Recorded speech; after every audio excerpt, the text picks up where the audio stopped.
Guys, welcome in. It is the Gashouse Gang on a Thursday. You got Matt Pauley for just a few minutes before he gets on a plane and heads back from Dallas. Bernie Miklasz here. Bernie and I will be here again tomorrow. So obviously, we got a lot going on. Matt, you're getting a day off tomorrow. You deserve it. You won't even take today off, even though you're traveling. But thanks for doing it because we love having you, man. How's it going? Yeah, it's good. The winter meetings wrapped up yesterday.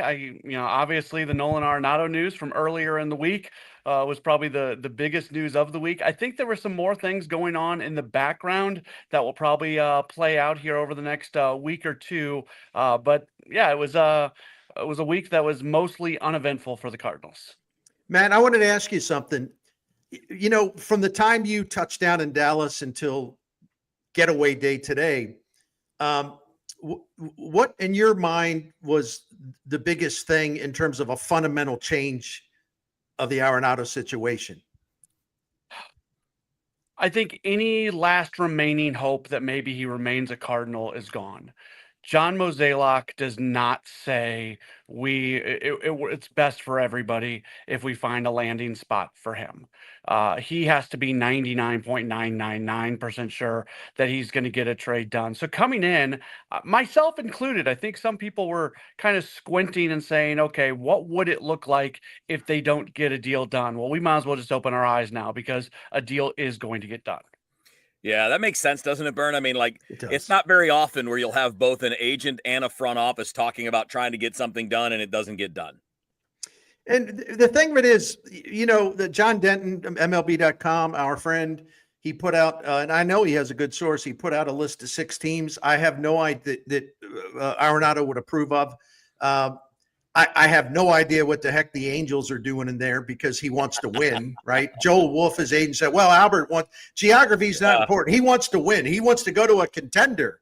Right. The Angels haven't been in the playoffs, or they haven't had a winning season since 2015. They've been in the playoffs one time since 2010 and never won a postseason game with Mike Trout. They're a real winner. Okay. So geography definitely matters. You know, the Padres are on the list and the Dodgers, of course, on the list. I was joking. Thanks for laughing at my joke yesterday. But I said, you know, the Dodgers obviously right now have no interest. They've made it clear. And I'm like, you know, if Arenado keeps lobbying the Dodgers, they're going to file a restraining order. You know, like they're going to say he's stalking us. We need to take out a restraint. So what I don't understand though, Kev and Matt, what I don't understand is like, why aren't the Yankees on that list? Why aren't the Astros on that list? If the Mets are on the list, why wouldn't the Yankees be on the list? Because actually the Yankees can accommodate him easier than any team that would be interested in him, right? Yep. I can't speak to the Astros, but I keep hearing the Yankees get brought up. So I'm not trying to take a shot at anybody's reporting, but why would those conversations be continuing if there was no chance that it could end in a trade? Agreed. Good, Kev. I mean, it's a great question. And I still find the question about Houston to be an interesting one, too. Why wouldn't that be an option? They're always in win mode. Now, you know, if they lose Bregman and trade Kyle Tucker, maybe that dynamic changes, but you still have Altuve and Alvarez. You still have a lot of good pitching there. You still have a front office that's trying to win, and they're not just going to lead. Like, you hear the rumors about Tucker. They're talking about also getting, like, say, a Suzuki back. And, you know, and Paredes getting a third baseman back, although Paredes can move around a little bit, which could be interesting because he's played first and second in addition to third. But the point is, like, I would think that would be an option. But we saw today, I mean, Ken Rosenthal mentioned about Boston and, you know, but it was more of him suggesting it than reporting it, right? It wasn't him saying, I'm hearing word that they're doing this. It was more him connecting dots and saying, well, if they're not in on Bregman, maybe they look at Arenado as a more because look, they could do a lot of things here. They have a DH spot that can be split between Devers and Arenado and Casas, and all 3 of them can play every day. First base, third base, DH, because they're not committed to Masato Yoshida. He's the one that's been their DH. They're not committed to him at all. If he becomes a 4th outfielder, big deal. So if they want to get better defensively, adding Arenado at third and then moving Devers more to first and DH with maybe the occasional time at third makes a lot of sense. And the Green Monster makes a lot of sense for Nolan because all those flyouts to the warning track at Busch Stadium are doubles or home runs there. And Matt Pauly, I wanted to throw this at you. Doing some reading today and catching up on the San Diego Padres and their payroll situation. Arenado would be a tight fit. Yeah. The Padres spent a lot less money last year. They trimmed a lot of payroll, and I think they have to either hold the line or they're going to trim it some more this winter. However, his willingness to play first base, I think that was his way of making a pitch to the Padres. Hey, I'll play first base. Right now, the first baseman would be Louis Arai. I always mispronounce his name, so sorry for being a goober if I screwed that up. They could trade him, they could DH him, and you could see where Arenado would fit at first base for the Padres. The financial limitations, I wonder if that's feasible. But then again, the Cardinals could eat a lot more of the money. I don't know. Yeah, I was talking with Sam Levitt, who is the Padres radio pre- and post-game host yesterday, and he said Arenado's a great fit if he can play first base. Obviously, he's not playing third in San Diego. They've got a guy over there. But he and like my next question to him, he went on and on about how the Padres are going to reduce payroll this year.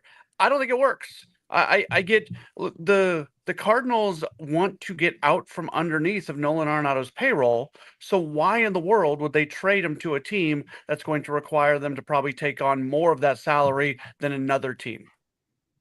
Certainly a potential obstacle, no doubt about it. Yeah, no doubt, no doubt. So our focus with the Cardinals has been largely on Arenado and trying to tracking what goes there. What do you guys take out of the direction that the pitching market has gone and what that can mean for the Cardinals? Because obviously pitching is expensive, and it's, by the way, starting to go fast. Yeah, I mean, Max Fried just becomes the highest paid left-hander in the history of the game. Nathan Eovaldi, a nice pitcher, just got the same deal that Sonny Gray got last year. 3 years, $75 million. We've talked about the Montas and the Boyd and the Severino deals. Pitching is really, really expensive. We can bring this back to Eric Fetty and the value that he brings now because of how much he's getting paid. But honestly, I think there are larger implications to the game of baseball, to those deals that I just mentioned, Montas, Boyd, and Severino. Yeah. I think those have a larger implication in the game of baseball than the Juan Soto deal. Soto is a generational talent. Very few players are ever going to be able to get that kind of money. There's going to be a lot of guys who look a lot like Frankie Montas, and now all of a sudden they're $20 million a year pitchers. Well, and you know that I've been beating the drum, and I'll continue to beat it. Like, you got to trade Eric Fetty because of, number one, he's a Scott Boras client, and he's not going to stay in St. Louis after 2025. He's just not. And because the price tag on him is only going to, as long as he stays healthy, is only going to go up and up and up and up.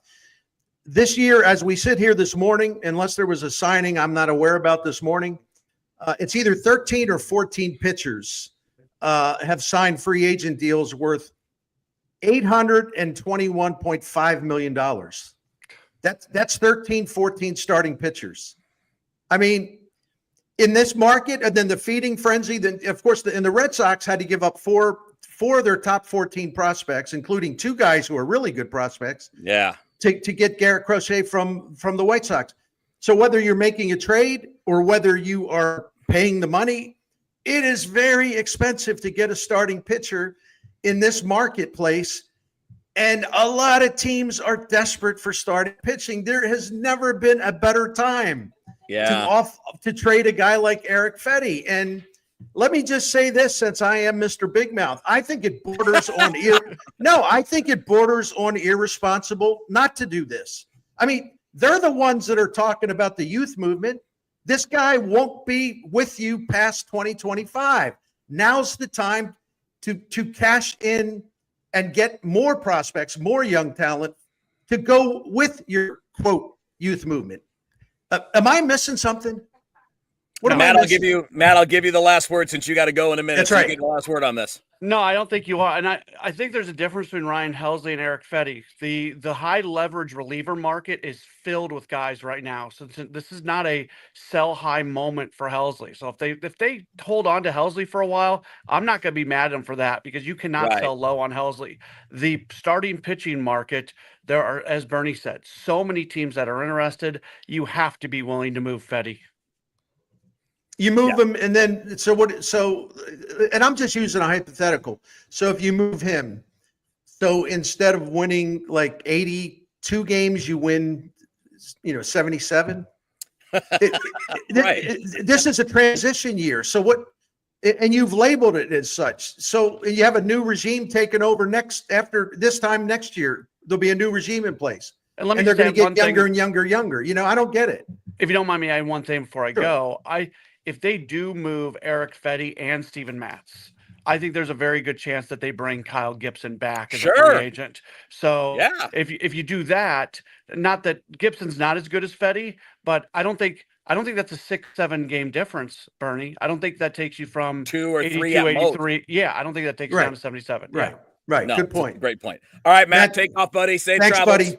Thank you, buddy. Talk to you guys. All right, Matt Bawley Talk about to you be tomorrow. back on a Yep. plane on his way back from the winter meetings. All right, we continue on with the Gashouse Gang. Bernie Miklasz, Kevin Wheeler with you here. Let me ask you a question. Kevin Wheeler, what is your opinion about Eric Fetty's quality? Like, in other words, we all know he's not going to have a 30% strikeout rate. Right. But the thing that's interesting to me, and it depends, and I know some people don't like wins above replacement, and I'm not saying it's a perfect thing, but it's interesting to me because if you use the Fangraphs version, and I understand the difference, like why Baseball Reference and Fangraphs don't agree on value, because I think Fangraphs goes more with fielding independent ERA, whereas Baseball Reference doesn't. They go with just ERA. So anyway, but Fangraphs had him last year as the 17th best starting pitcher in baseball. Now, there are how many dozens and dozens and dozens and dozens of starting pitchers are in the major leagues? You're in the top 20. You're damn good. Baseball Reference, their version of wins above replacement, had Fetty as the sixth best starter in the majors last year. Now, I don't know if I agree with that, but according to Baseball Reference model, he was a better pitcher in terms of value last year than Max Fried, who just got $218 million or whatever it was. But anyway, you're the old catcher, so I'm going to ask you. I'm going to defer to you. Because I know Cardinals fans have not been impressed with Fetty, generally speaking. How good do you think he is? Yeah, I mean, I wouldn't put him at the Fried level. I think KT here has a point. He's not a prime starter, right? Right. He's not somebody that anybody's looking at for the top of the rotation. He's a guy that in a lot of situations could be a 3. And in a top end team, probably a really high end 4. But that would be like if you're joining the Yankees. Now, they don't need pitching, but you get what I'm saying. You're joining the Yankees Dodgers level of team at the moment. For most teams, he's a solid 3. And if you go look at, I'm a big fan of looking at like you pointed out some of the good metrics. WAR obviously is helpful. Fielding independent ERA is very helpful. I like the expected ERA on Baseball Savant. I like looking at batted ball data and pitch characteristics. So his fastball and breaking ball both rank in roughly the top 10, 12% in Major League Baseball. That means 2 high-quality pitches. Now, the changeup, the off-speed, it's not as great. It's just there kind of as a show me. But he's primarily, fastball, breaking ball. And his breaking ball is the sweeper. And his sweeper is an out pitch, man. I mean, teams hit 165 against it this past season, and the expected batting average was 195. So he wasn't just getting good luck. He was inducing soft contact. He's got an elite breaking pitch, and his fastball is very effective. And he's got a couple of different versions of the fastball, right? He throws a sinker and a cutter, and he throws them at about the same rate. He throws them both about 30% of the time. So really, those are his 3 pitches. It's cutter, sinker, and sweeper. And he uses the change against lefties, but again, it's not really a big weapon. He profiles stuff-wise, velocity-wise, quality of pitch-wise. He profiles as like a solid number 3 starter. So he's to me a much more of a known commodity for this coming year than Frankie Montas, who had a month and a half where he was pretty good with Milwaukee after they got him. The difference with Montas is you can dream on him because he throws 96 and he's got a splitter. But the splitter for him is no more of an effective out pitch than the sweeper for Fetty. So I think if you look at him right, he's a very solid number 3 who should have no problem giving you 180 innings. And, if you have 3 really good ones, you're a pretty good team. You have a chance to win a lot of games. Right. What I don't understand, I know Cardinals fans weren't impressed. Listen, some Cardinals fans were. I'm not saying that everybody has the same opinion, but there is this tendency, at least in the correspondence I received, to just kind of like scoff at this idea that he's some really good pitcher. Yeah. I'm not sure where that comes from. Listen, his first impression wasn't good. He was getting settled in. He just got traded. His final 7 starts, he had an ERA under 3. Yeah. So I'm not sure what the people were expecting. And I love the irony, like people that would be critical or they would downgrade Eric Fetty, right? Because he makes pitches and he gets ground balls and he can get a lot of swing and miss with that sweeper. Yeah. He can get you to chase. You made the point. He gets a lot of soft contact. There used to be a time in the game where a guy like that was really appreciated. They would say, man, that guy knows how to pitch. And for years, you and I have heard Cardinals fans talking about, well, I'm tired of all this, these guys. I don't care if a guy throws 97. Does he know how to pitch? Fetty obviously knows how to pitch. He's not a 97 guy, right? Right. So what is the negativity here? I don't get it. I think you're right, Bernie. I don't get it. I think you're right. It was the first impression. His first start sucked. The 9 after that were really good. And I don't understand, you know how it is, right? That's a cliche for a reason. You don't get a second chance at a first impression. Right. I firmly believe that's what's playing here. Right. 100%. No, I agree. But I think he's really good and he does know how to pitch. But more importantly, it just makes no sense for the Cardinals to keep him. None. Now, granted, if he stays healthy, there's always a risk, or he could be really bad. That's always a risk. Of course, they can flip him at the trade deadline. But are you going to get more for him now, or will you get more for the deadline? Someone just mentioned Sierra. I'm not a Sierra guy, so not a big one. No disrespect. I just don't pay attention to Sierra. So, but even if he was in the top 50 of major league starters, that's still a pretty marketable guy to trade. Do the math. Yeah. There are 30 teams with 5 starters. Yeah. If you're in the top 50, that means you're a 2 or a 3. Which is exactly what we're talking about. Whoever that was, and I appreciate it. That was Camo X Sports. That was our buddy Wilson. And I think Wilson. He was supporting our point. I can be nasty to Wilson. No, I won't. Yeah, okay. No, that's supporting our point though. Is that he's what we're talking about? It's a number 3 starter. And by the way, we all know that there's more than 150 starting pitchers because some teams, use 8-9 guys, but everyone uses a so-called 6 starter quite a bit. So if you're in the top third of the breed, so to speak, you're a good starting pitcher. Yeah. Wilson, I love you, pal, but that Sierra thing, get it out of here. It actually backs up what me and Mr. Wheels are saying. Yeah, I think that was his intent. I think he was kind of making that point that, hey, yes, it's another status that shows he's basically a number 3. Yeah. And by the way, a number 3 where tremendous value comes with availability, right? I mean, like, how many coaches have you heard in your career, Bernie, say the best ability is availability? I mean, he's going to post. There's no underlying injuries. There's no, you're not going into this year babying him. He's basically 6 innings and go. Right. And you can get your 180 to 200 innings. So, but I think that your point is right. This team, when we're doing a reset, needs to act like it's a reset. I think your point is dead on. Squeezing out every last win because of the difference between Eric Fetty and a potential replacement is really not the point. The point is learn about young guys, create extra opportunities for other young guys, add talent to the system, revamp the player development system, and then you're back at it 2025, 2026, full bore. When you have an asset that should get you something, go ahead and move it and then replace it. If you don't want to worry about depth, Matt Pauley made a good point. Just go bring back Kyle Gibson for a year. That's right. Let me add to this before I know we got to take a break here, but what Matt Pauley said during our early conversation, I do think Helsley and Fetty are different. I do believe that if they get a great offer for Helsley, they should act on it. But I don't know what the offers are. So, but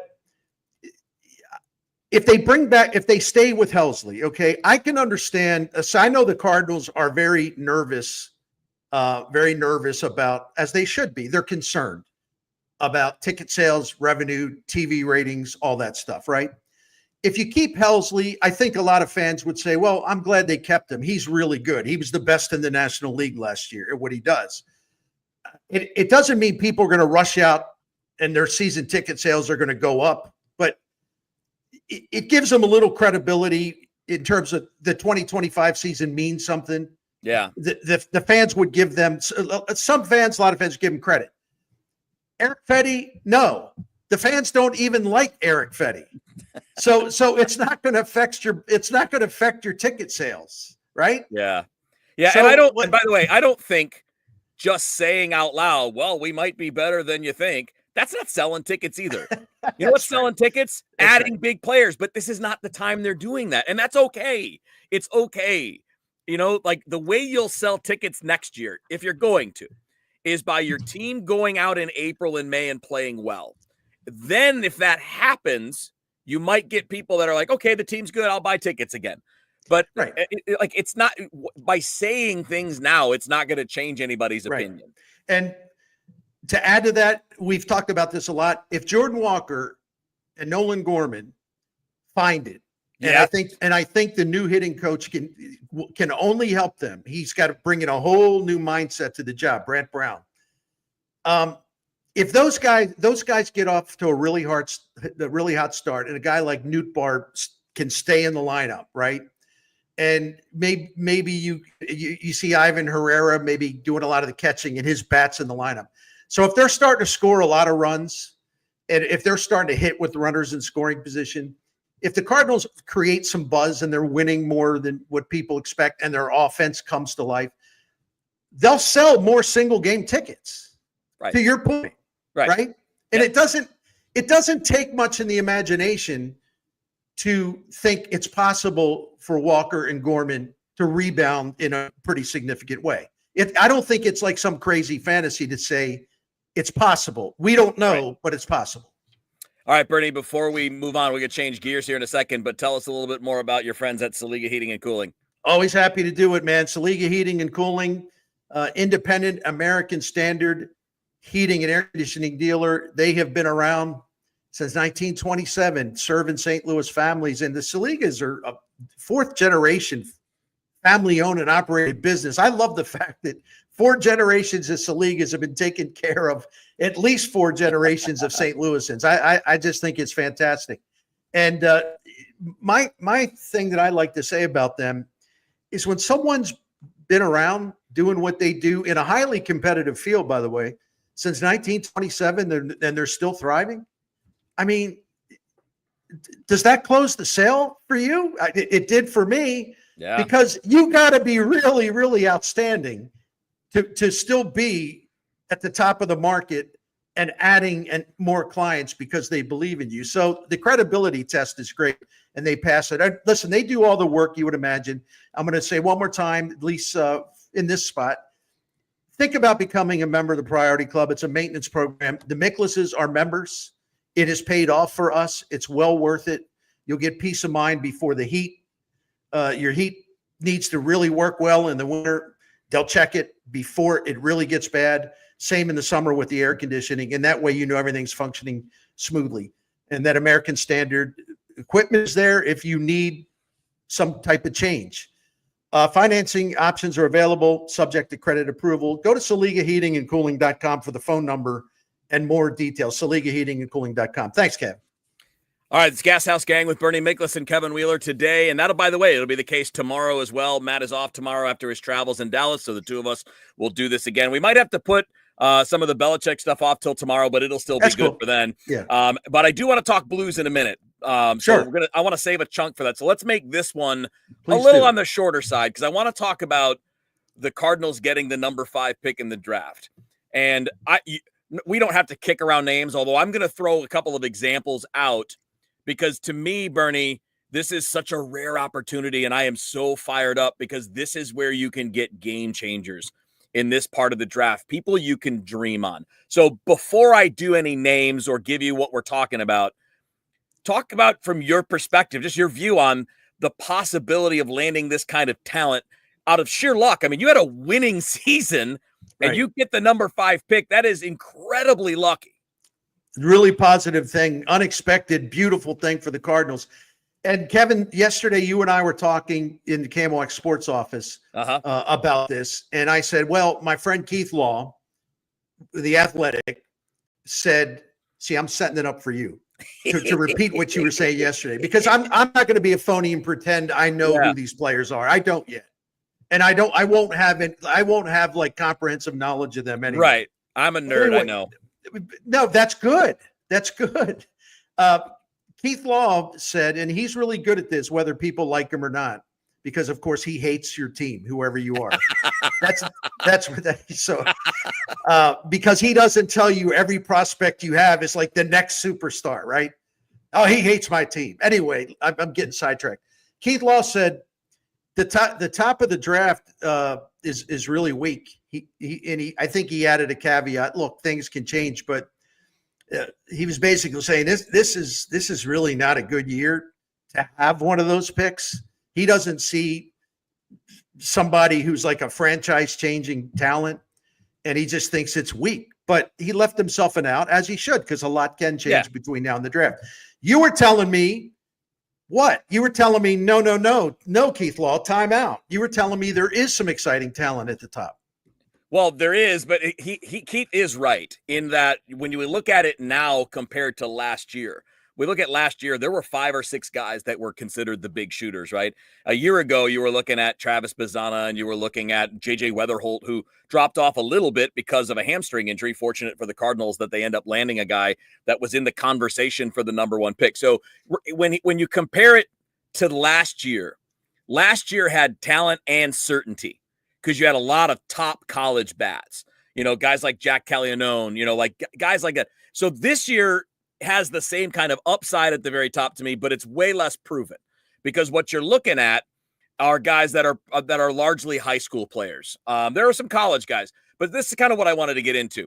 Is he's not wrong. Keith is not wrong. This is not the best of the recent years when you look at top 5 draft picks. A couple years ago, there were 5 guys that could have been in there with Dylan Cruz and Wyatt Langford and Max Clark, right? You had this whole group of guys. Last year was similar in terms of the depth. This year, it's a lot less proven because there are fewer college bats, but you're right. That will change with the college season. But just spitballing it. And I'm not going by, these are the guys the Cardinals should be looking at. It's too early.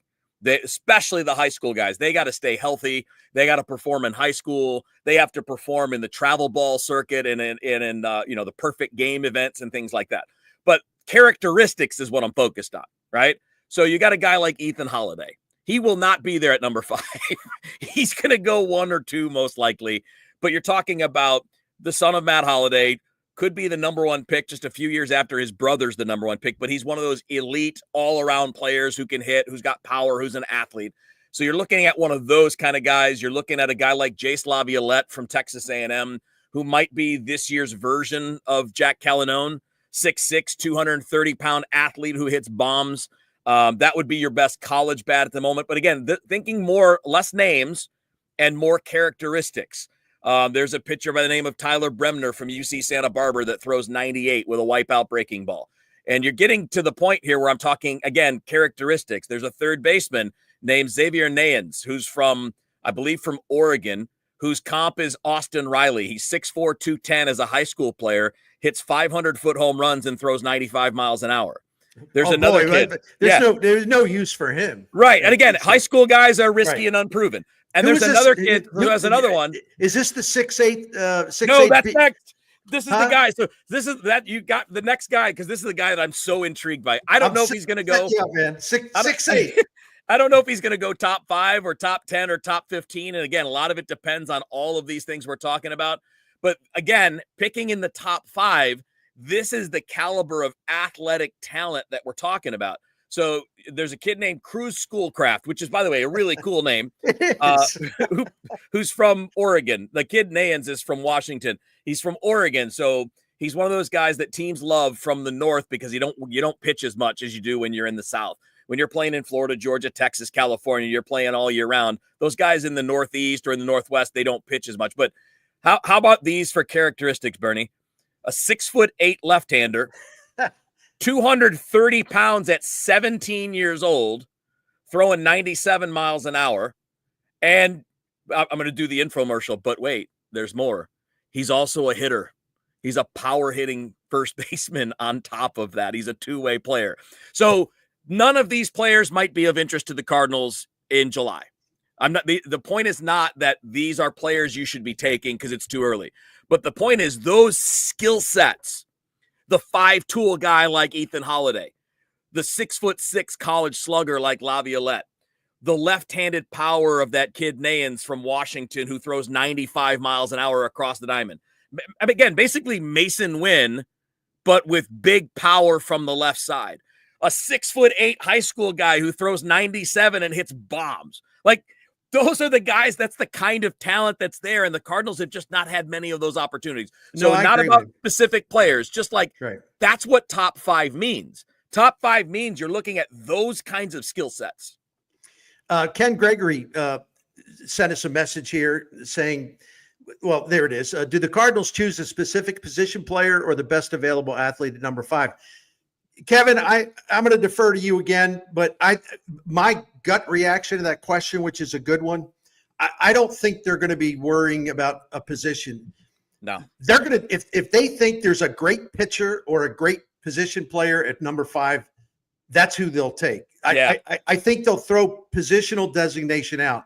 Yep. They're just going to go with the most talented guy at that spot. If you're going to look for positions, don't look at team need.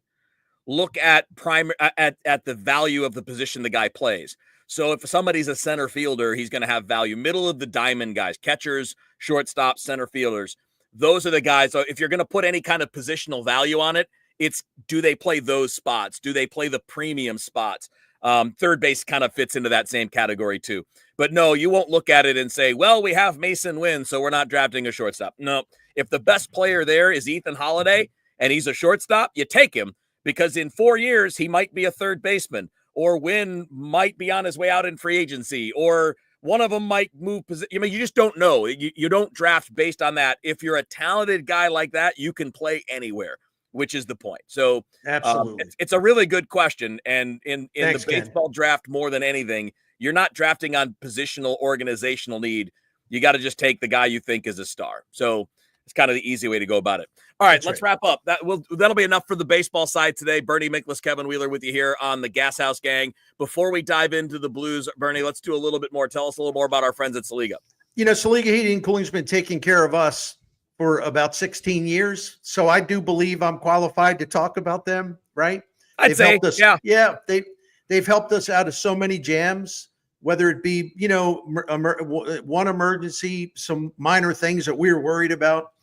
And we call them and it makes us feel good knowing that they'll be on the way because we can trust them. We know they're honest. We know they have great professionalism and knowledge. When they come into your home, they're classy.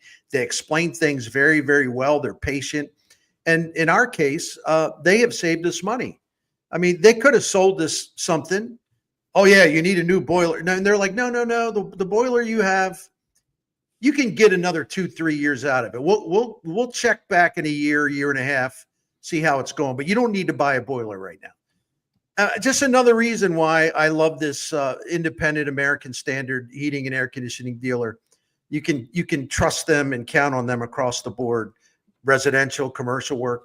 So I do want to say that, you know, there's financial options available subject to credit approval. You do have that American Standard equipment, which is the top of the line. And if Dan Saliga, the 4th generation owner and operator, will take good care of you, his crew is outstanding. Find out about the Priority Club. It's a maintenance program. And I talked about it earlier, but just go to SaligaHeatingandCooling.com because it's an excellent program. We are in it. So I'm not telling you to do something we didn't do. So it's Saliga Heating and Cooling.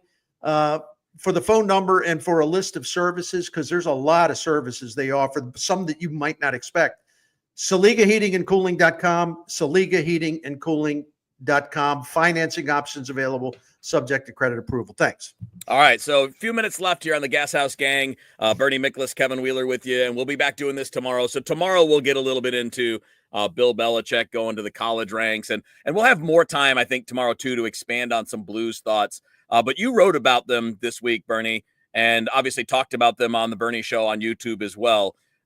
Initial take here, because I think what we're seeing is great. It looks fun. But I also remember a year ago that for about 8, 9, 10, 11 games after they fired Craig Berube, they played better too. So I think Montgomery is more of a known than Bannister. So I think I trust Monty to continue to do a good job. I'm still not sure I trust this roster. Well, I think he's getting the very best you can get out of their forward group. And you see players thriving under him because he's letting them go. Like he has a really interesting philosophy. He believes in structure defensively, structure in the neutral zone. It's all about the shape. It's all about not getting out of position. But if you're a forward for the Blues and you have an opportunity to go and make a play and escape fast and try to make something happen, he's telling them to go. And that's why Zach Balduke has become much better. That's why Dylan Holloway is thriving. It's why Robert Thomas has never been better than he is now. And I could go on and on and on. We're seeing the best out of their forwards. Now, listen, he's not a miracle worker. They still have problems on the defensive end. I can't blame him for that. He didn't put the roster together. But listen, all I know since he's taken over is they have dramatically increased their scoring rate, and they have dramatically decreased goals allowed. And when he took over, they were 26th in the league record-wise, and since he's taken over, they're 5th. And we see all these players blossoming. And to your point, I'll be quick. I understand, and I'm not saying you're skeptical, but others are. But I am a little bit. I'm not going to lie. I'm a little bit skeptical of the roster. We're so used to you get that new coach effect for a little while and then it tapers off. Right. Jim Montgomery's different because, number one, he already knows this team. He already worked with them, a lot of these players for two seasons. The other thing is, since the start of the 22-23 season, Boston, now St. Louis, he's got a 717 points percentage. Yeah. There's not a coach in the league that's anywhere near that. Yeah, and I trust him. Right? Yeah. He said, well, Boston had more talent. Well, I agree. But look at what he's done with the talent he has here so far. The other thing, and I keep pounding this one, and I'm going to continue to pound it. Among NHL coaches that have had 300 games or more behind the bench in their careers, he's tied for the second best winning percentage of all time, points percentage of all time. Right. So my point is, he's not just a guy. It's like, well, we got to make a change. Let's who can we get? We'll just, who's going to be the interim? This is a long-term coach, and he's got the record that tells you they're in good hands with him. Yeah, I completely agree on Montgomery. He's the ideal candidate for this job, and really, he's an ideal candidate for almost any big job, right? I mean, he's the kind of guy that can make a difference. It's just that this group is the same one that got another winner fired a year ago. Now again, well, that's hockey, baby. I know, this is my point. Right. Exactly right. Yeah. So there are a lot of great coaches. I mean, literally Montgomery, this guy who we both agree is elite, top 5 coach in the league, literally just got fired. and what happens is because he was feuding with the front office for sure. And we all know though, what happens in hockey is because everybody's capped out, nobody can trade anybody. It's hard to change your roster. It's a lot easier to change the coach. Well, that's why Boston would make that move, because it doesn't make any sense otherwise. But it does make total sense for the Blues to go get one of the top coaches in the league. And I do think he makes them a lot better. I still want to make sure that I can see consistency from this group of players. Nothing about him, but those guys haven't always brought it all the time. And that's what makes me worry. What I like about it is the way he has just set the forwards free. And they can do so much. One thing Montgomery said, and I believe with it, and I was talking to one of my friends who used to coach in St. Louis as an assistant, who said, the Blues have a lot more talent up front than people realize. And what he wouldn't do was criticize Drew Bannister or anyone else, but he was basically saying, well, these guys have been under wraps. Monty is like, go, do what you do. And players love a guy like that. They absolutely love playing for a guy like that. He also seems to know that he's excellent at messaging. Like he will hold players accountable, but they also know that he's their number one fan as far as wanting them to be great. And he's not going to dress a guy down and embarrassing just because he's in a bad mood and he wants to take it out on somebody. He's a really excellent communicator, probably the best one they've had. He'd be right there with Berube, but he is an excellent communicator. He's got a feel for his own locker room. And that's, to your point, in hockey, that's where it starts. You better have a feel. Yeah, you better have the pulse. Because these guys, and I joke about this all the time. Everyone talks about these NBA players, they're getting coaches fired, and these guys, hockey players are the worst that there are in the 5 major sports groups, counting MLS. There's no sport where players just all of a sudden say, we don't like this guy anymore. So you know what to do, boys. They are so insidious as far as they know they can get a coach fired almost at any time. This league is crazy. It's absolutely insane that way. Anyway. All right. Well, that's going to wrap it up for today. You and I are going to do this again tomorrow at noon. We'll have more baseball, some Belichick to college, some more Blues because they're playing tonight. So obviously we'll have another result to look at and hopefully more good results because it's been fantastic since Montgomery took over. Bernie, great stuff. Have yourself a fine day. We'll check in with you again tomorrow. All right. Always great working with you, man. Thank you, Kev. This is the Gashouse Gang right here on all of the KMOX social media channels.